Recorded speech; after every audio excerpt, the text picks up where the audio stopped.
Ici Noémie, milenu kombo voto, weda zokru no tola seko, milenu kombo voto, weda zokru no tola seko, milenu kombo voto, weda zokru no tola seko, milenu kombo voto.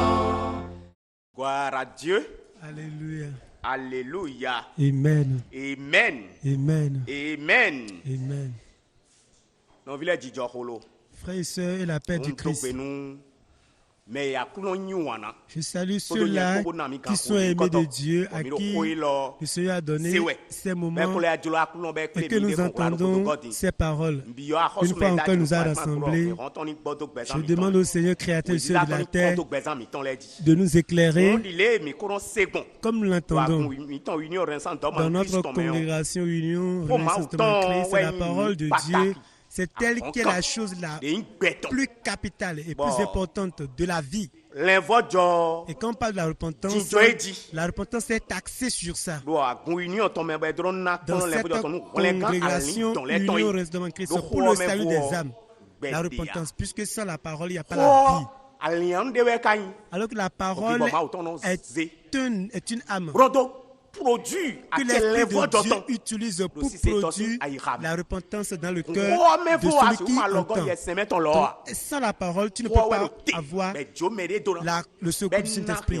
Donc, on se laisse à la parole de Dieu et c'est à travers la parole de Dieu maintenant que le Saint-Esprit vient délivrer l'homme de l'esclavage. Et c'est à cause de ça que nous entendons beaucoup de choses. Maintenant, en ces moments, nous devons savoir que loin de Dieu, les hommes de Dieu qui ont été mis à la tête de cette congrégation, il les a pu expliquer, de clarifier ce que c'est que la repentance comme cela se doit.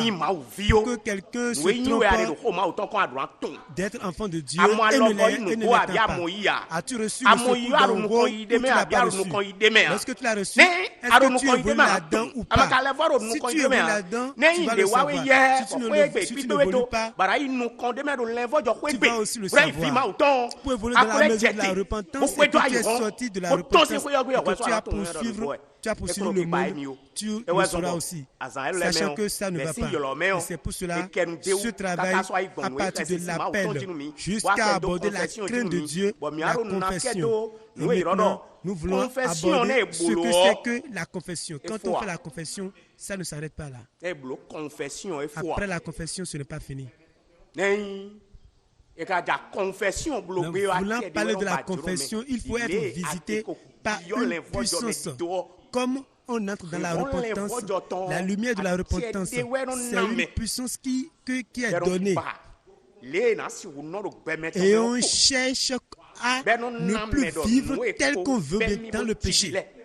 Et les choses qui ont été englouties, qui ont été bouleversées, qui ont été emmagasinées, on les confesse, on les sort. Puisque tu ne peux être empêché de les confesser ces péchés-là que tu as reconnus autrefois. Et là, on se sent condamné. C'est ça qui nous pousse à faire la confession. Et c'est pour cela que nous allons aborder, de façon brève, nous allons aborder la restitution. La restitution. Et nous allons amener ça devant le Seigneur. Seigneur Jésus-Christ, Dieu, sauveur des âmes. C'est toi le Dieu tout-puissant. C'est toi le capable de toutes choses. Et pour que celui-là qui est pécheur ait la vie et hériter ton royaume, Papa, c'est toi qui le fais et qui le donne. Tu as dit que tu n'aurais pas le pécheur, mais tu est le péché. Mais ce que tu veux, c'est la délivrance du péché pour qu'il devienne ton enfant. Et tu nous as accordé ce moment. C'est toi qui as la parole. Il n'y a pas celui-là qui puisse le prêcher. Qui puisse la prêcher. Toi, viens te prêcher toi-même dans les cœurs. Et que cela en soit ainsi pour toujours. Au nom de Jésus-Christ. Donc, comme nous l'avons déjà dit, ce sur quoi nous voulons parler maintenant, c'est la restitution. La restitution. Alors, quelque chose m'est arrivé. Et après l'avoir confessé,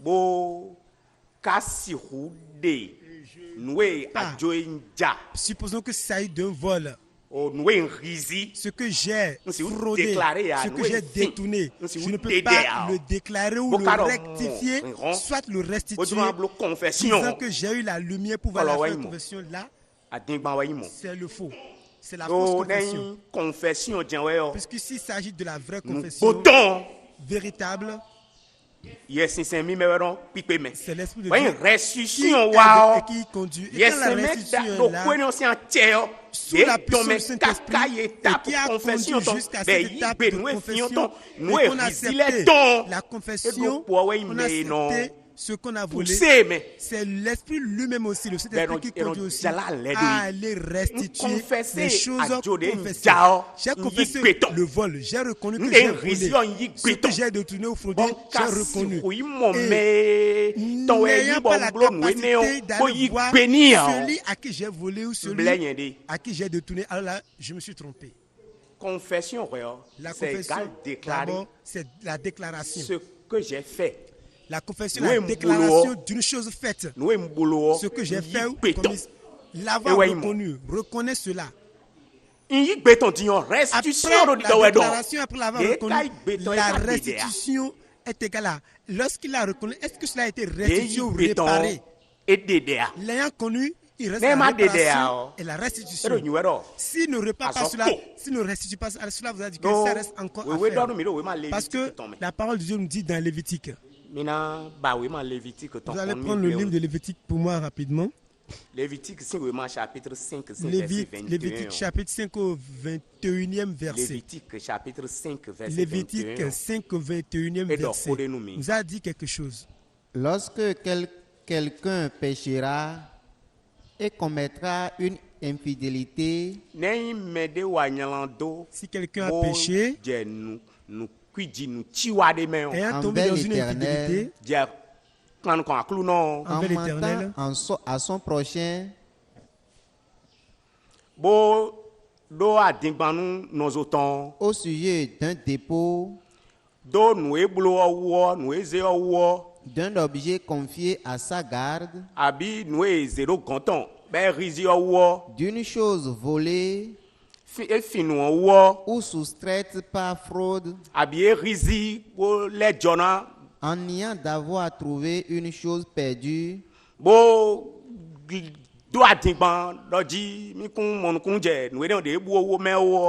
ou en faisant un faux serment sur une chose quelconque de nature à constituer un péché.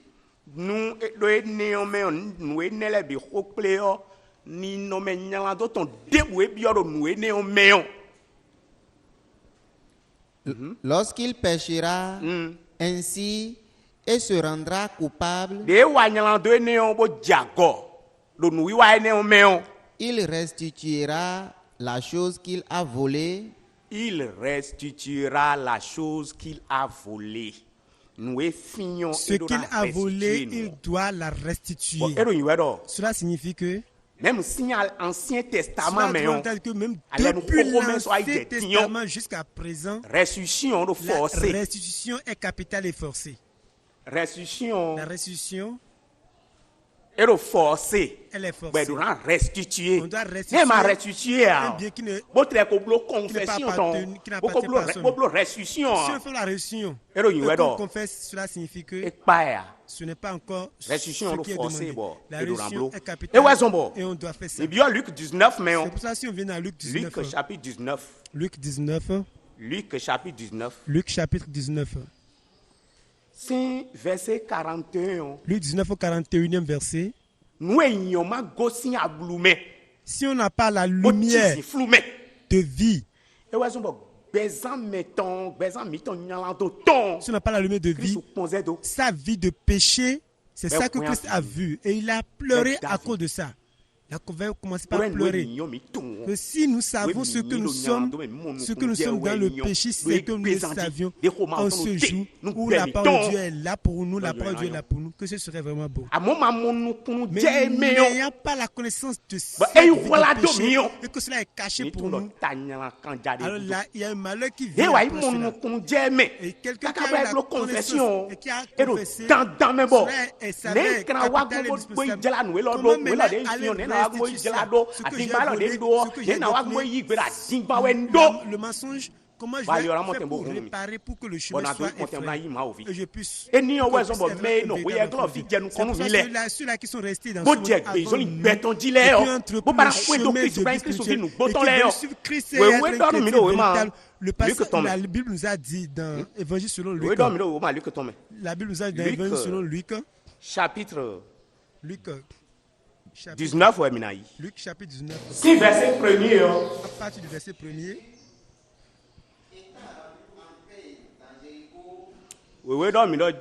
La Bible nous a dit que Christ est entré dans la ville de Jéricho. Et il traversait la ville. Et voyons, il y avait un homme qui est riche, qui s'appelait Jésus. Étant rentré un chef dans Jéricho, cherchait à traverser la ville. Cela signifie qu'il a suivi Christ.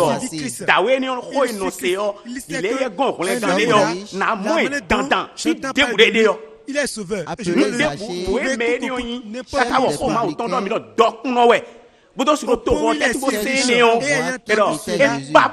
il a cherché à connaître qui était Jésus. Amon et Kakewa donne raison à one gege de les deux yodo et m'aider beaucoup église et ronce raison soit nous con mais il ne pouvait y parvenir. Ce qu'il est avant de chercher, il a renoncé à sa personnalité. Et il a commencé par rechercher il courut en avant il y avait beaucoup de foule autour de Christ. Et monta sur un sycomore. Et il est obligé de monter sur un sycomore à cause du salut de son âme. Afin de pouvoir trouver Christ. Christ devait prendre par là. S'il y a une âme qui cherche Christ, il se laisse à cette âme. Cela signifie que Christ a déjà entendu le cri de Zachée. Parce qu'il devait passer par là.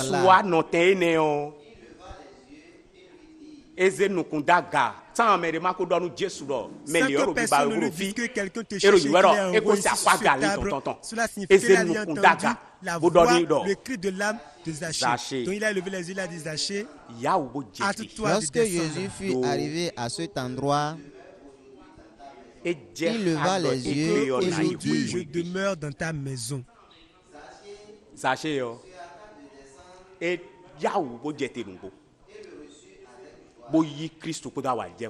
Zachée, hâte-toi de Que le Seigneur nous donne descendre. la capacité de recevoir la parole de Dieu avec joie. Il faut Puisque que le je chercheur vienne dans ta maison. Zachée se hâta de descendre et le reçut avec joie.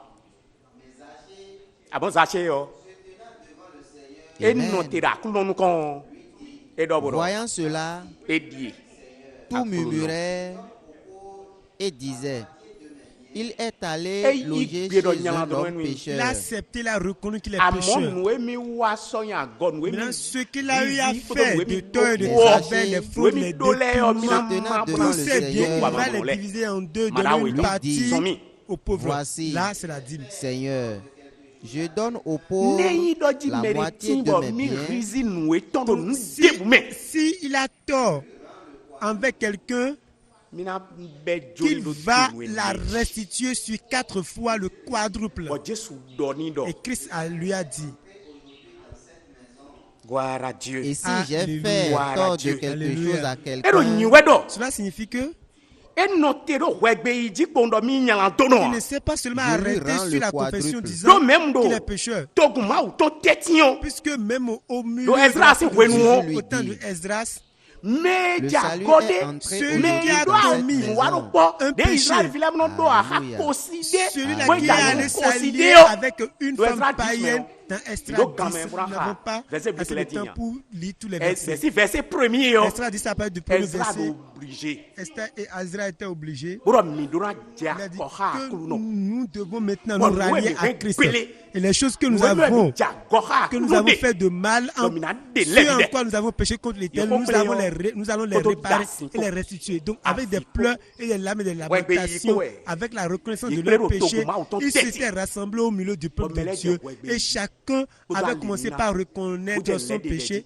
Commencer par reconnaître son péché. Et ceux-là qui s'étaient alliés avec les filles, les femmes païennes, se sont séparés de ces femmes-là.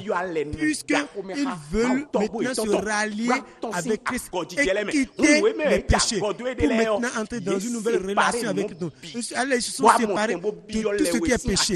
Donc, ils sont entrés dans une capacité de la sanctification pour avoir de la relation avec le Seigneur. De la même manière, si nous voyons l'enfant prodigue,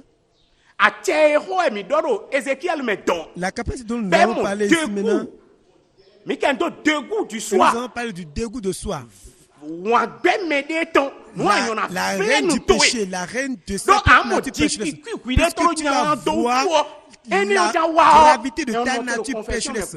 Et là, on ne s'arrête pas seulement dans la confession. C'est que la confession va un peu, on va encore de l'avant dans la restitution et dans la réparation des péchés. Et les choses que tu as bouleversées, tu vas pouvoir mener les mensonges, tu vas les reconnaître quand en tel moment j'avais menti. Et tu vas les reconnaître, les réparer. C'est possible. À travers la puissance il est honteux de dire ce qu'il fait en secret. Ce qui on est dans les c'est honteux. C'est efficace ce qu'il l'a dit. Mais celui-là qui le confesse, s'il a confessé, il doit pouvoir aussi la capacité de le faire sortir et de le réparer, de la reçu pour la sanctification. Et le Seigneur va le décharger. Et il va pouvoir maintenant recevoir le vrai pardon auprès de Dieu. Lorsque l'enfant prodigue avait reconnu qu'il n'en était plus digne et qu'il a péché contre son père, et qu'il a couru vers son père, étant loin, son père l'a vu. Son père a fui ému de compassion. Et la Bible nous a dit que son père avait couru pour pouvoir maintenant l'embrasser. Et il s'est prosterné. Il a dit le renoncement de soi-même, le dépôt de soi-même, la soumission. C'est dans cette grande humilité. Donc il s'est humilié, il a dit, papa, je ne suis plus digne d'être appelé ton fils, puisque j'ai déjà tout gâché. Prends-moi contre parmi tes serviteurs. Et le père lui a dit, non, amenez-le. Enlevez-lui le mauvais habit, la sale, et choisissez la plus belle des robes et mettez-lui-en au corps. Et effectivement, quand nous entrons dans la puissance de la repentance et que nous entrons dans la confession et que la confession est une véritable confession, après la confession, il y a la restitution. Et c'est là, ceux-là qui m'ont précédé, mes prédécesseurs, il a dit qu'il y a un frère ici qui était resté au Nigeria.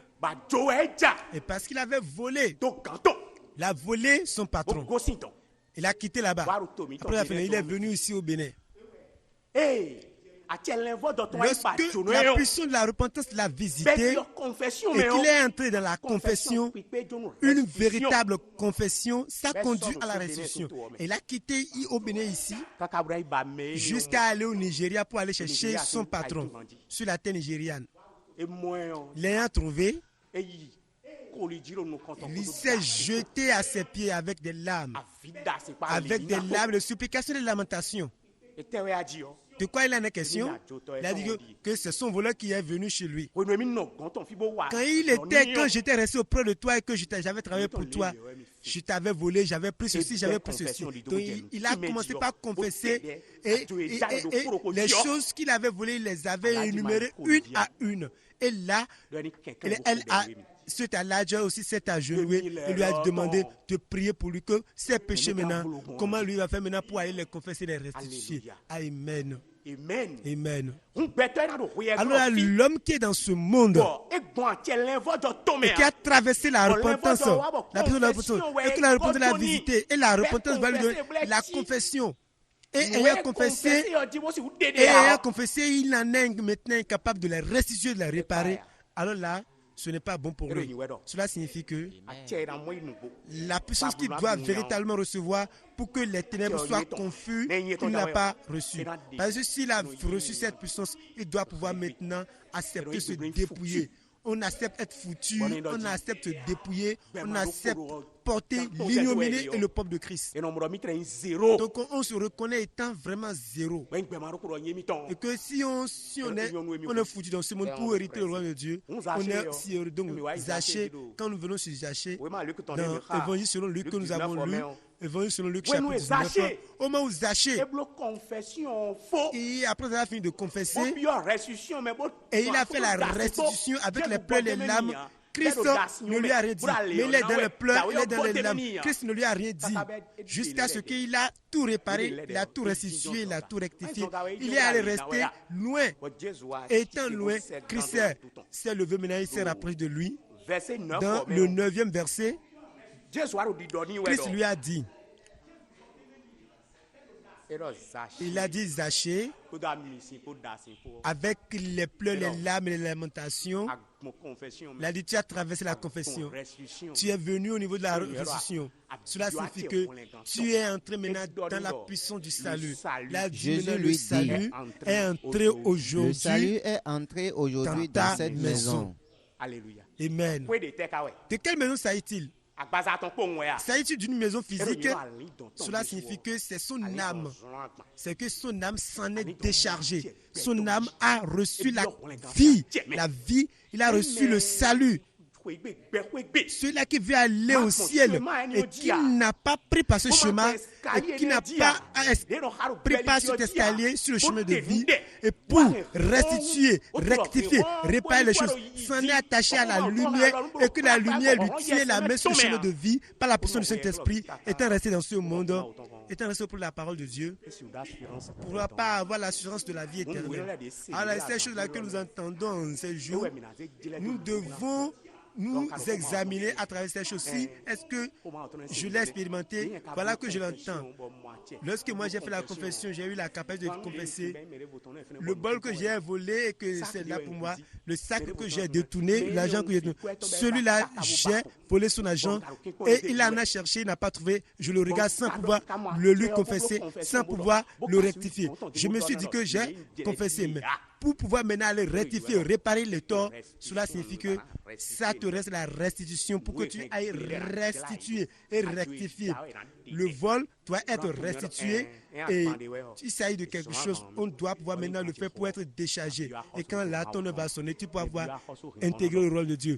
Et je demande le Seigneur de la lumière, lui qui accorde la lumière, qui conduit dans la repentance jusqu'à la confession et la restitution, et qu'on évolue dans les choses qui restent pour hériter le royaume de Dieu, pour avoir une belle espérance et assurance de vie n'importe où nous sommes en train d'écouter et d'entendre ces choses-là que le Seigneur nous donne. Je demande au Seigneur qu'il agisse et qu'il nous maintienne sous sa puissance et que la vie éternelle soit pour nous. Au nom de Jésus-Christ, nous allons prier. Seigneur Jésus-Christ, Dieu de paix, le roi de paix, toi qui fais miséricorde, c'est toi le Dieu le Tout-Puissant. Ce que les ténèbres dominent, c'est toi qui le délivres des ténèbres. Toi es Dieu de lumière, délivre-nous des ténèbres. Délivre-nous des ténèbres. Délivre-nous des ténèbres. Que la puissance de la sanctification que l'on reçoit et qu'on restitue les choses pour devenir les enfants de la lumière véritablement, pour avoir la vie. Seigneur, que cela soit ainsi pour nous. Pour toujours, au nom de Jésus. Milenu